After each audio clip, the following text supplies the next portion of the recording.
Assalomu alaykum hurmatli dasturchilar. Bugun sizlar bilan mavzuyimizni, ya'ni funksiya mavzuyimizni davom ettirgan holatda funksiyaga oid masalalar ishlashda davom etamiz. Buning uchun biz yana bitta yangi Kotlin faylni ochamiz. Tor funksiya masalalar deb nomlaymiz. Asosiy funksiyani yozamiz. Hamda bu funksiyamiz bizga kiritilgan sonimizni necha xonali ekanligini chiqazib beruvchi dastur tuzamiz. Uni avval funksiyasini tuzamiz. Funksiyaning nomini xohlasa o'zbekcha, xohlasa inglizcha, o'zimizga ma'qul tilda yozib ketaveramiz. Misol uchun funksiyani bajaradigan vazifasidan kelib chiqqan holatda funksiyani nomlaymiz. Bizning vazifamizda hozir funksiyani kiritilgan sonni necha xonali ekanligini chiqarib berish kerak. O'shaning uchun biz buni digit count deb nomlaymiz.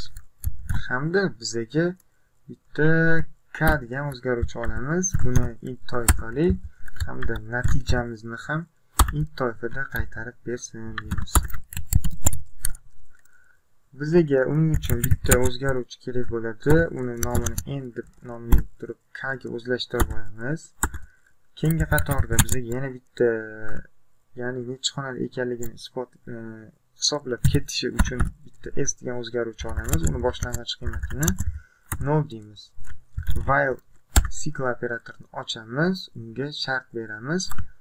Kiritilgan n soni teng emas 0 ga bo'lguncha ishlasin deymiz. Hamda cycle tanasini ochamiz.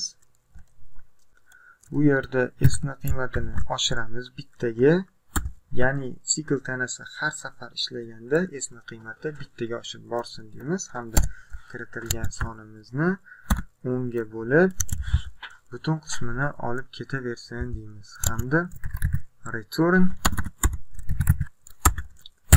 s. Oxirida dastur cycle tanasi ishlashdan to'xtagandan keyin bizga s ni qaytarib bergin deb return s deymiz. Va yuqoriga xuddi shu funksiyani chaqiramiz. Cout deb chaqiramiz. Uning ichiga digit count deymiz hamda countga bitta k o'zgaruvchi kiritamiz. Misol uchun 456 degan sonni kiritamiz. 456 soni bu 3 xonali son hisoblanadi. Bizga natijani 3 degan yozuv chiqadi. Mana 3. Ya'ni kiritgan sonimiz 3 xonali son. Buni yana bitta olamiz. 6 xonali son kiritamiz misol uchun. Birinchi holatda 3, keyingi holatda 6 degan yozuv chiqadi. Mana. Endi klaviaturadan son kiritamiz dastur ishga tushganidan keyin. A degan o'zgaruvchi olamiz bitta. Bu o'zgaruvchini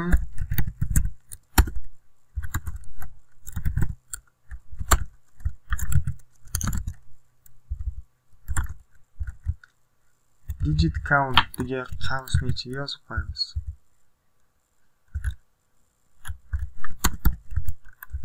Hamda yana bitta o'zgaruvchi olamiz.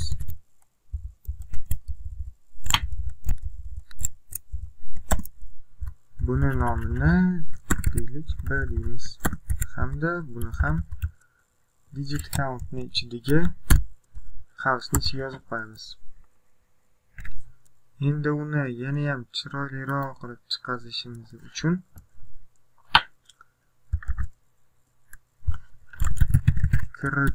klaviaturadan deylik dan kiritilgan a soni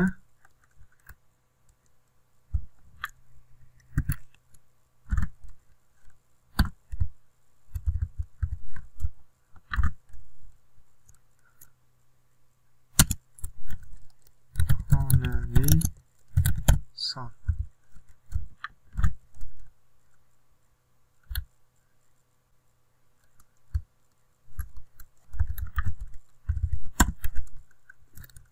klaviaturadan kiritilgan A soni nechadir xonali, mana bu yerga necha shu sonni yozib beradi, o'shancha xonali son bo'ladi. Xuddi shuni duplikat qilib turib B soni uchun ham olamiz va bu qatorni o'chirib klaviaturadan kiritilgan B soni, mana bunga ham B uchun ishlaydi, B xonali son deb chiqadi. Dasturni ishga tushiramiz.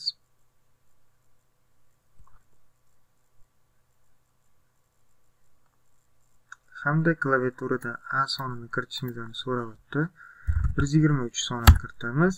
Klaviaturadan kiritilgan 123 soni 3 xonali son. Keyingi safar yana B sonini kiritishimizni so'rayapti. Klaviaturadan kiritilgan 12369 soni 5 xonali son. Dastur to'ppa-to'g'ri ishlamoqda. Endi yana bitta misol ko'ramiz.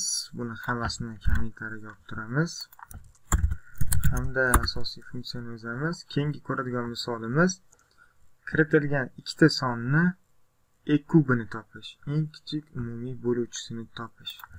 Buning uchun biz bitta funksiya ochamiz. Funksiyaning nomini bajarishi kerak bo'lgan vazifani nomi bilan ochamiz hamda unga A int toifali hamda B int toifali o'zgaruvchilarni kiritamiz.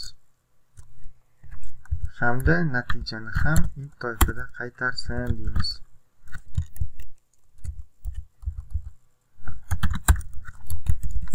Figurni qavs ochamiz hamda sharti bor. Agar kiritilgan ikkita son o'zaro teng bo'lsa,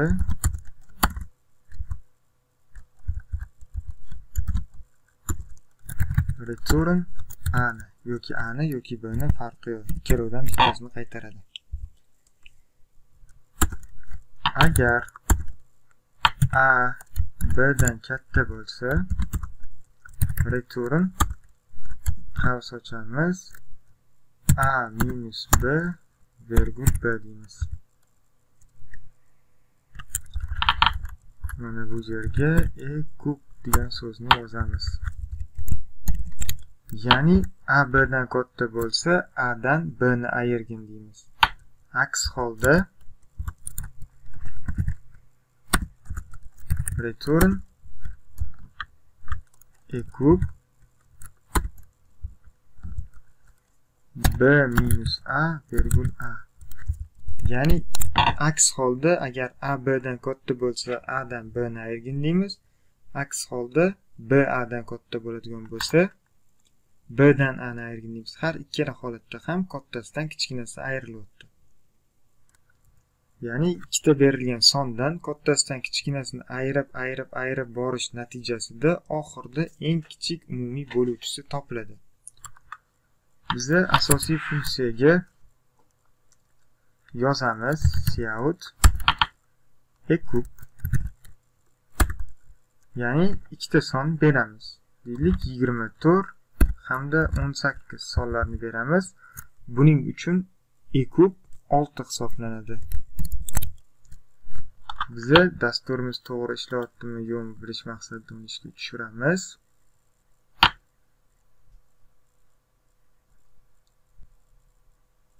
Hamda ekranda 6 degan natija kelib chiqadi. Ya'ni dastur to'g'ri ishlamoqda. Endi biza klaviaturadan son kiritamiz dastur ishga tushgandan keyin.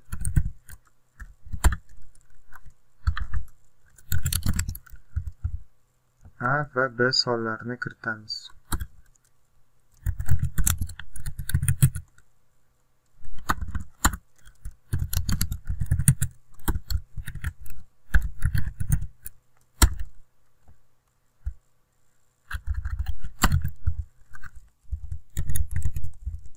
Duplikat qilib olamiz hamda buni B ga va bunisini ham B ga almashtiramiz hamda klaviaturadan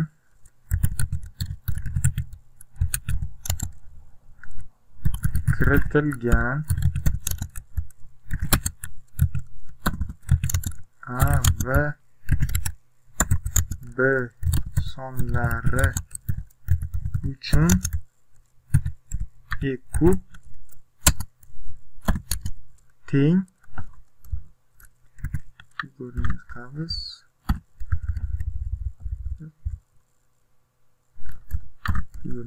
yopamiz hamda qo'shtirnoqni ham yopamiz va dasturni qayta ishga tushiramiz.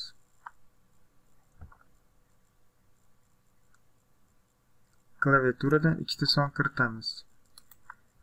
Ikkita o'zaro teng sonlarni kiritamiz. Misol uchun 20 hamda 20.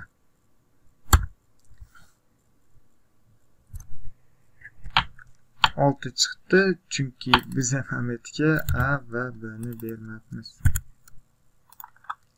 Dasturni qayta ishga tushiramiz hamda klaviaturadan 20 va 20 son, ikkita bir xil son kiritamiz a va b uchun.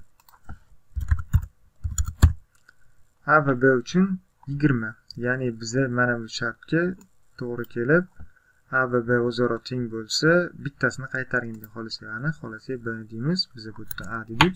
Farqi yo'q, ikkovi bir-biriga teng 20 degan natija kelib chiqadi. Endi ikki xil son kiritamiz. Bir safar bittasi a ni b dan katta qilib kiritamiz, keyingi safar b ni a dan katta qilib kiritamiz. 60 va 80 sonlar uchun olamiz. 60 va 80 sonlar uchun eng kichik umumiy bo'luvchi bu 20. Endi keyingi safar 80 va 60 kiritamiz, ya'ni dasturimiz to'g'ri ishlayaptimi yo'qmi bilish maqsadida. U holatda ham, bu holatda ham natija bir xil, dastur to'g'ri ishlamoqda. Shu bilan bugungi darsimiz o'z nihoyasiga yetdi.